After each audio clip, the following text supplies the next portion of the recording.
आज आपला जो विषय होता मोहाडी गट नंबर 60 ही शिरसोली रस्त्यावरची जी जागा आहे त्याचा जो विषय होता तो अतिक्रमण आहे। आम्ही काल तिथे पाठवलेलं होतं, पण आम्ही अतिक्रमण काढायला तिथे पाठवलं नव्हतं। तिथे हे आम्ही कंपाऊंड वॉलचं आरक्षण हे केलेलं होतं, म्हणजे त्याचं एस्टिमेट काढलं होतं आणि कंपाऊंड वॉलसाठी स्वच्छतेसाठी मी तिथे पाठवलं होतं। पण तिथे जे झोपडे आहेत ते हे अतिक्रमणमध्ये येतात। म्हणजे गेल्या मागे 97मध्ये ती जागा जी होती ती आपले जे अध्यक्ष होते, म्हणजे माजी नगराध्यक्ष होते तुकाराम श्रीपत यांनी ही महापालिकेला जागा ही विकत घेतलेली होती। आणि तुम्ही 97 पासून बघाल तर 2011 पर्यंत तिथे ॲटलांटाचं कंपनीचं क्रशर तिथे होतं, त्या जागी तिथे ते काम होत होतं क्रशरचं।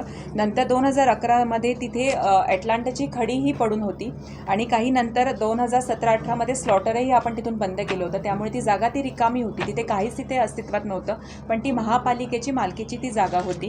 गेल्या 2022 म्हणजे ऑक्टोबर 22मध्ये तुम्ही बघाल तर करोना जसं संपला तिथे काही जे नागरिक म्हणजे झोपड्या तिथे तुम्ही 1-2 प्रमाणात तिथे तुम्हाला दिसतील, तर त्या ज्या झोपड्या होत्या त्या 2024-25 पासून त्या तिथे प्रमाण वाढलं होतं। तर ही मालकी आमची महापालिकेच्या जागेवर त्यांनी त्या झोपड्या टाकलेल्या होत्या।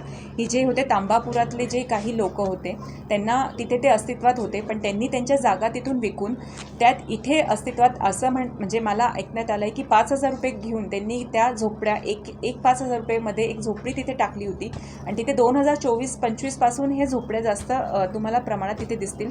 आणि त्यांनी जसं काल सांगितलं की जो GR आहे की शासनाच्या जागेवर आम्हाला त्या म्हणजे महापालिकेला आम्हाला पर्यायी जागा द्या किंवा आम्हाला ही जागामध्ये झोपड्या बांधण्याची परवानगी द्या। पण तुम्ही बघाल तर जो शासनाचा GR आहे 2011च्या आधीच्या ज्या झोपड्या आहे तो त्यांच्यासाठीच आहे, ह्या 2024 आणि 25 नंतरच्या आहे। आणि तो GR फक्त शासनाच्या जागेसाठी आहे, महापालिका किंवा नगरपालिकांसाठी तो नाही आहे।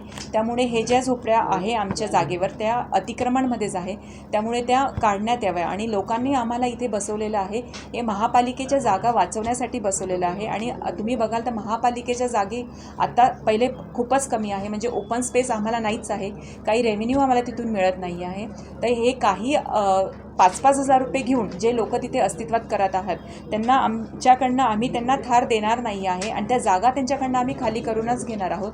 त्यासाठी मी म्हणजे आमची टीम काही 1-2 दिवसामध्ये पोलीस हे घेऊन बंदोबस्त घेऊन ते अतिक्रमण काढण्यासाठी आम्ही तिथे जाणार आहोत। आपण जसं मगाशी सांगितलं की त्या जागा 5,000 तर या संदर्भात तसा गुन्हा दाखल करणार का महापालिका? जसं मी आयुक्त साहेबांना ते आदेश देणार आहेत की त्याचा शोध घ्यावा की 5-5 हजारात खरंच त्या जागा विकल्या गेल्या आहेत का, आणि अगर गेल्या असतील तर त्यांच्यावर गुन्हा दाखल करण्यात यावा। तिथल्या आदिवासी बांधवांनी माध्यमांशी बोलताना असं सांगितलं होतं की ज्यावेळेस त्यांना निवडणुकीपूर्वी शब्द दिला गेला होता आपल्याच काही नगरसेवकांकडून की आपण मतदान करा, आपल्याला इथेच पुनर्स्थापित करण्यात येईल।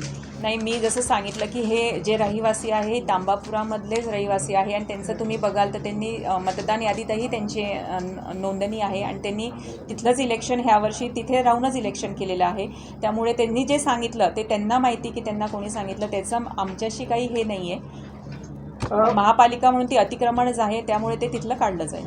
उदय पाटील ज्या तिथे आले होते, गोसाई साहेब आले होते, त्यानंतर त्यांनी असं सांगितलं की आम्ही चर्चा करणार आहे, आपल्यासोबत एक बैठक घेण्यात येईल, आयुक्तांसोबत आणि जिल्हाधिकाऱ्यांसोबत या संदर्भात बैठक घेण्यात येईल। तर तशी काही चर्चा झाली? बैठक घेण्याचा मुद्दाच मला वाटतं येत नाही, कारण की तो जो GR होता 2011च्या आधीचे जे होते त्यांनी रहिवासी आहे त्यांच्यासाठी ते आहे की त्यांना पर्यायी जागा किंवा ती जागा देण्यात यावी। हे जे आहे ते बसलेले त्यांनी 2024-25 पासून तिथे आलेले आहेत, त्यामुळे तो बसून डिस्कस करण्याचा मला वाटतं काही विषय येत नाही। आणि त्याही शासनाच्या जागा, ही महापालिका आणि नगरपालिकेच्या जागेसाठी तो GR नाही आहे, त्यामुळे चर्चा करण्याचा मला वाटतं महापौर म्हणून काही तिथे काही दिसत नाही आहे। त्यामुळे अतिक्रमण आहे ते अतिक्रमण काढलं जाईल।